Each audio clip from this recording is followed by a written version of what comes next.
They say history is written by the victors, but what if the truth was buried with the fallen? Every secret leaves a trace, if you know where to look. This is The Broken Truth, decoding history, one broadcast at a time. The Broken Truth Podcast, where history meets conspiracy. Every case tells a story, every story hides a lie. This week didn't arrive with a single defining catastrophe. Instead, it arrived with signals. Layered, quiet, and coordinated. A terror attack in Australia that instantly reshaped national security posture. A Federal Reserve rate cut that looked measured on the surface but fractured underneath. A widening drone war and port strikes that threaten global trade without triggering formal escalation, and continued pressure in the Pacific where words and patrols increasingly replaced diplomacy. This wasn't a chaotic week, it was a positioning. History shows us something important. Major shifts don't begin with explosions, they begin when multiple systems lean in the same direction at once: security, money, infrastructure, and narrative. This is your Broken Truth Weekly Intelligence Brief for December 7th through December 15th of 2025. Welcome back to the Broken Truth Podcast. I'm your host, Garrett, and this is your weekly intelligence brief, where we strip the noise out of the news cycle and focus on what actually matters. This briefing follows 3 rules: facts before interpretation, analysis grounded in precedent, no panic, just clarity. You're not here to be scared. You're here to be informed before the narrative catches up. Let's get into it. So into the global headlines. Bondi Beach terror attack in Australia. What happened? A mass casualty shooting at Bondi Beach triggered a full terrorism investigation, public warnings, and a nationwide security response. Why it matters. We have high visibility attacks in Western democracies, and they almost always initiate a familiar policy cycle. Expanded policing authority, accelerated intelligence sharing, pressure for new extremism and speech laws, increased digital monitoring. This isn't theoretical. The same pattern followed attacks in London, Paris, Brussels, and Sydney itself in prior years. The immediate story is tragedy. The secondary story is policy acceleration. 2. Australian bushfires escalate early. Fast-moving bushfires destroyed dozens of homes and killed a firefighter, stretching emergency services early in the season.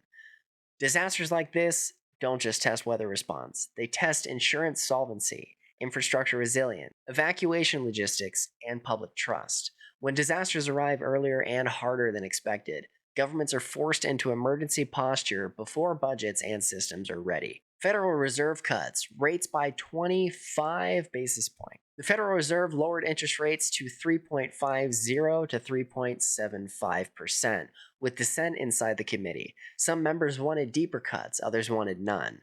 Rate cuts are not inherently bullish or bearish. What matters is why they happen and how unified policymakers appear. A divided Fed signals uncertainty, not confidence. Fed economic projections reset expectations. Updated projections showed slower growth expectations and lingering inflation pressures. This tells markets that policymakers see fragility, even if they avoid that word publicly. When projections move before headlines do, they're telling you where risk is building. China-Taiwan messaging hardens. China reiterated Taiwan as a non-negotiable red line following a U.S. security strategy emphasizing deterrence. Taiwan welcomed the U.S. posture. This is the classic escalation ladder: strategy document, official response, military patrol normalization, and elevated baseline tension. This is not pre-war rhetoric. This is pre-normalization of higher risk. Ukraine drone attacks expand in scale. Russia reported hundreds of Ukrainian drones intercepted, including near Moscow-linked airspace. Drone saturation warfare is cheaper, scalable, and politically ambiguous, perfect for long-term pressure campaigns. This isn't just battlefield evolution, it's economic warfare by proxy. Russia targets Ukrainian ports. Port strikes damaged infrastructure and foreign-owned commercial vessels. Ports are not military targets, they are economic arteries. Targeting ports raises insurance premiums, disrupts food and energy exports, pressures global supply chains. This is how wars export inflation. Iran raises gasoline prices. Iran increased subsidized fuel prices for heavy users. Fuel policy in Iran is never technical, it's political. Fuel price changes historically. Proceed. Sorry to interrupt your regularly scheduled podcast, but this episode is brought to you by the Broken Truth merch. Support the show. Wear the truth. Official Broken Truth podcast merch is live now. Links in the description. And since you've made it this far in the episode, comment hashtag Broken Truth and leave us a 5-star review on your favorite platform. Because when you speak up, the algorithm listens.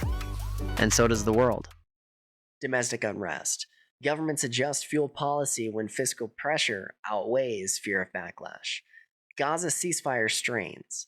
Reports describe friction over ceasefire enforcement and uncertainty around next phase negotiations. Ceasefires fail, not when fighting resumes, but when political trust collapses. That's when unpredictability spikes. NATO emphasizes winter readiness. NATO communications highlighted cold weather readiness across northern regions. Winter multiplies energy vulnerability, infrastructure strain, and civil unrest risk. Military readiness increases when governments anticipate stress, not stability. Moving on to the geopolitical tensions, across multiple theaters, the same strategy is emerging: pressure without declaration. Drones instead of invasions, ports instead of capitals, patrols instead of treaties, strategy documents instead of ultimatums. This is how modern conflict spreads without triggering unified response. Russia and Ukraine are testing economic pain thresholds. China is testing response timing and narrative tolerance. NATO is preparing quietly for seasonal instability. None of this is accidental. It is managed tension, calibrated to avoid escalation while reshaping reality. The American market breakdown. The stock market. Markets reacted calmly to the Fed cut, but calm is not confidence. Low volatility combined with thin trading volume, defensive sector strength, and narrative-driven optimism historically precedes repricing. Markets don't collapse when fear is high, they collapse when complacency peaks. The housing market. The housing market still remains frozen. Sellers are locked into low rates. Buyers are priced out. Inventory is constrained, and new construction slows. Frozen markets don't heal, they delay adjustment. This was true in 2006 to 2007. It was true in early 2020. It remains true now. The dollar. The dollar sits at a paradox. Rate cuts weaken it structurally. Global instability strengthens it tactically. This creates volatility without direction, until confidence breaks one way or the other. The bonds. Bond markets reacted more honestly than equities. The bond's price is moving toward growth expectations, with policy credibility and future intervention. When bonds move before stocks, they usually win. Consumer health. Holiday spending masks stress. Credit usage remains elevated. Savings remain low. Buy now, pay later continues to expand. Consumers don't collapse suddenly. They retreat gradually. That retreat shows up months later in earnings and employment. The crypto market. Crypto remains sensitive to two forces: liquidity expectations via Fed policy, risk perception via geopolitics. Rate cuts help. Wars and terror events suppress this. The net result: compression often happens before expansion. Surveillance technology and control. Terror incidents accelerate policy. This is historical fact. After attacks, governments expand monitoring authority, intelligence budgets, and platform compliance requirements. The language is always the same: prevention, safety, security, and coordination.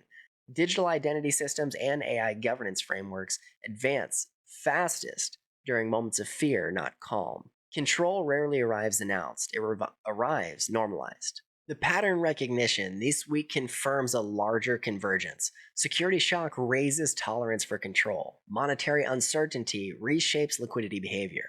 Infrastructure attacks export economic pain. Great power competition avoids escalation while hardening lines. The historical parallel. The late 2000s shift did not begin with collapse. It began with policy coordination under stress. That's where we are now.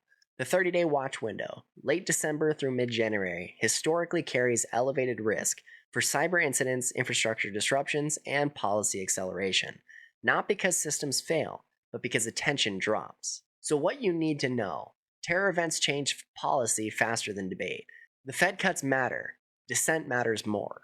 Drone and port warfare is economic warfare. Housing freezes create delayed volatility. Digital control frameworks expand quietly. Calm weeks often precede loud months. This has been your Broken Truth Weekly Intelligence Brief for the week of December 7th through December 15th.